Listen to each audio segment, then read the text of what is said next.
Salve, meus irmãos! Excelente dia a todos. Hoje nós vamos falar de Dharma. Alguns escrevem com DH. Eu não sei qual é o certo, mas o que importa aqui é o Dharma. É o benefício da quitação das suas dívidas kármicas. Ou seja, você em vidas passadas cumpriu a sua missão, está quites, e ainda tem uma reencarnação na qual você solicitou reencarnar para alguma função. Por exemplo, para salvar uma egrégora, para formar uma egrégora, para plantar uma semente. Essas são uma das funções que eu conheço. Pode ser que tenham outras. Formar uma egrégora são aqueles religiosos ou dirigentes. Eu não costumo dizer, porque na verdade o pastor é um dirigente religioso, padre é um dirigente religioso ou deveria ser um dirigente religioso, pai de santo é um dirigente religioso. Que mais? Bom, tem vários nomes, né, por aí que são dirigentes. Quem dirige um espaço voltado a uma religião, não importa qual é a religião, se é uma religião, por exemplo, que tem meia dúzia de pessoas, é uma religião, porque a função é religar aos mistérios da fé, religar aos mistérios do Criador, que muitos de nós chamamos de Deus. Então, essa pessoa, ela reencarna, ela tem o sucesso devido, desde que ela se dedique aos estudos da religiosidade, à prática, às experiências e à divulgação dela para os que serão, vamos dizer, atraídos por afinidade energética até ela. Sendo mais fácil de explicar, então, por exemplo, o semeador de egrégoras, Jesus Cristo foi um caso. Dizem que ele teve que passar por uma série de transformações no espírito, porque era uma luz muito intensa, para vir ao plano terreno. Lembrando que quando nós falamos plano terreno, entenda cosmos, né? Que nós falamos da cosmos. Se você olhar em algum dos relatórios dos astronautas que estiveram na Lua, o espaço, aquela parte escura que nós vemos aqui da Terra, tem um cheiro de enxofre, né? Tem um aroma de enxofre. Ou seja, aquilo que antes de o homem ir à Lua e ver outras coisas, os estudantes e observadores diziam que o planeta Terra é um planeta acolhedor de espíritos para a cura. Entenda, cura da alma. Quando a gente fala cura, nós pensamos sempre na cura do físico, de um braço quebrado, uma ferida, uma infecção, um tumor. Mas a cura da alma é aquilo de ruim, de negativo que ficou gravado na alma, na memória do espírito, que precisa ser modificado para que ele possa evoluir. Então, quando nós falamos um semeador de fé, nós estamos começando com a história de Jesus Cristo. Quando nós falamos de algumas religiões, que hoje nós chamamos de religiões mercantilistas, eu tive que admitir, depois de alguns anos de estudo, que algumas religiões mercantilistas têm a sua grande vantagem. Eles recolhem os espíritos humanos encarnados, expurgados das outras religiões. E quer queira, quer não, independente do comportamento desse expurgado de outras religiões, ele tem uma função no planeta Terra, na qual ele está cumprindo. Uma das que sempre foram contestadas, eu conheci algumas através dos estudos, as prostitutas, que vendem o seu corpo para obter o seu bem. E uma das coisas que me chamou a atenção, eu conheci inclusive pessoas de sucesso profissional na área de direito, ou seja, conheci advogadas que se prostituíam. E detalhe, não era advogada de escritorinho chumbrega, não. Tinha movimento e tinha as ações. E conheci uma dentista, que também, acredite, ela tinha o consultório dela, não vou falar onde, mas numa das travessas próxima à Avenida Paulista. Não é para qualquer um ali. E aí, numa das pesquisas, me passou que elas se sentiam bem fazendo o trabalho de prostituição. Lógico, não era um valor baixo, né? E também não era algo de safadeza, como a gente fala. Mas desde a época, se for verdade a história de Maria Madalena, se combate a prostituição. Mas ela existe uma finalidade que não cabe aqui eu dizer aí o porquê. Mas se vocês olharem, muitos de nós somos prostitutos. De que forma? Você já ensinou o seu filho, já prostituiu o seu filho. Quem tem filho, lógico. Eu prostituí o meu. Eu fui prostituído pela minha avó. Amo minha avó. De que forma?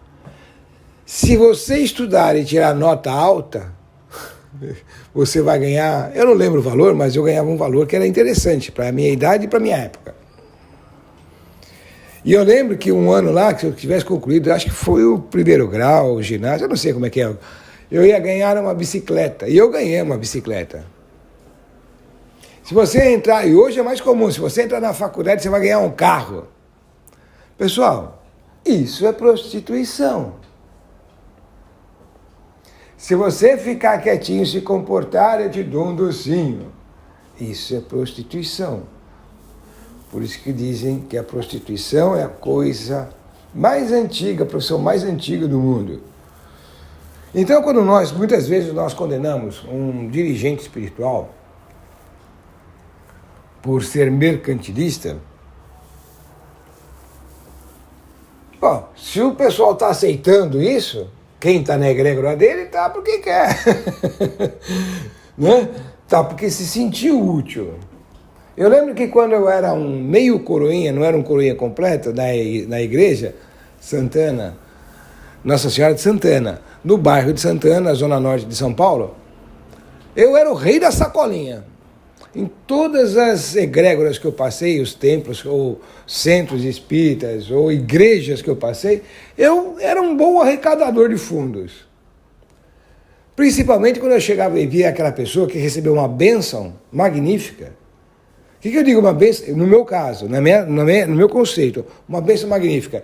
É aquele cara que iria gastar uma grana de médico danado, fazendo exames, consultas e tal, e através de uma reza muito bem feita, aquela pessoa ou o parente dele foi curado e ele economizou. Então eu falo assim, olha, nada mais justo que você dar o dízimo. Falei várias vezes. E quando fazia meus cultos, cara, eu falava sempre isso. Você recebeu uma bênção? O que você ia gastar, dá 10% para a egrégora, para a igreja, dependendo de onde eu estava. Nunca foi para o meu bolso, né? Então, Dharma é aquele cara que tudo que ele faz, tudo que ele põe a mão, dá certo. Ele veio nesta vida para cumprir a missão. Agora, o que acontece se ele não cumprir a missão? Aí a coisa pega. Eu já vi vários casos em que o cara recebeu Dharma, era para ser tudo certo na vida dele, tudo correto, mas as influências familiares o negativaram ou o desviaram do seu caminho. Aí o que era Dharma se transformou em karma. Pode ser com C, A ou com K, H, A. Aí escolhe como você quiser. A família, por algum motivo, não era religiosa, não acreditava em Deus, não sei o que aconteceu, mas desde pequeno, ou até quando pequeno, conduziu ele aos ensinamentos. não quer dizer especificamente a uma religião, hein? Se vocês assistirem os filmes americanos de 2010 para trás, vocês vão ver que é comum numa refeição eles agradecerem a Deus. Poucos fazem isso, e algumas vezes quando eu faço no restaurante, fica todo mundo me olhando. Eu fico assim, vou ser honesto, eu fico até às vezes sem graça, né? Como quem diz, nossa, né? Então por quê? Na origem daqueles que foram abençoados para ter tudo de certo na vida deles, quando eu digo Dharma, o cara estuda e tudo dá certo no estudo dele. Ele passa nas faculdades. Eu mesmo passei na faculdade, até hoje não entendi como é que eu entrei, não. Passei no vestibular da Unesp. Porra, 60 cara para cada um cara que não era de estudar muito. Até hoje eu não entendo. E detalhe, eram 2 fases. A prova de múltiplas escolhas e depois a escrita. E aí o cara que está no Dharma, está no caminho certo, ele arranja um emprego que ele quer, com o salário que ele quer, com a condição que ele quer. Ou ele monta a empresa começa pequenininha, a empresa prospera. Mas, se ele esquecer da missão dele, ou abandonar a missão dele por questões materiais, eu não estou com tempo para cuidar da religiosidade, ou para cumprir a minha missão, eu não tenho tempo mais de levar as crianças, ou não tenho tempo de educar, aí o Dharma do cara vira karma. Essa história do Dharma é muito mais longa do que o pessoal imagina. A geração dos anos dourados, que era a geração de 1940, que gerou, que nos anos 60 estaria com os anos dourados para iniciar, morreu no materialismo. Quando eu digo morreu no materialismo, ele se negativou. Então foi a década de 60, os anos dourados, que é da geração dourada. Aí, como a geração dourada morreu, se negativou, se tornou materialismo, tudo maluco, né? Foi o início do uso de droga e outras coisas mais, da sexualidade deturpada, ali já estava iniciando a destruição da família, veio então a geração índigo. A geração índigo é a turma que nasceu de 60. Quando eu digo 60, não quer dizer exatamente 1960, tá? Pode ser 57 até 67. Que essa geração índigo iria gerar novos filhos na geração de 80.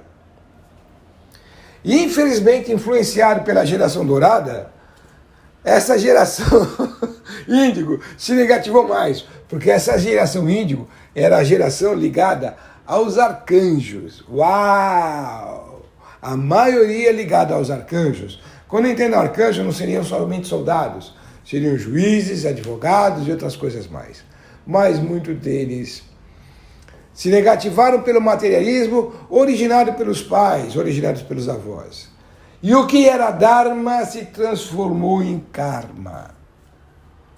Tá? O que era para ser positivo se transformou em negativo.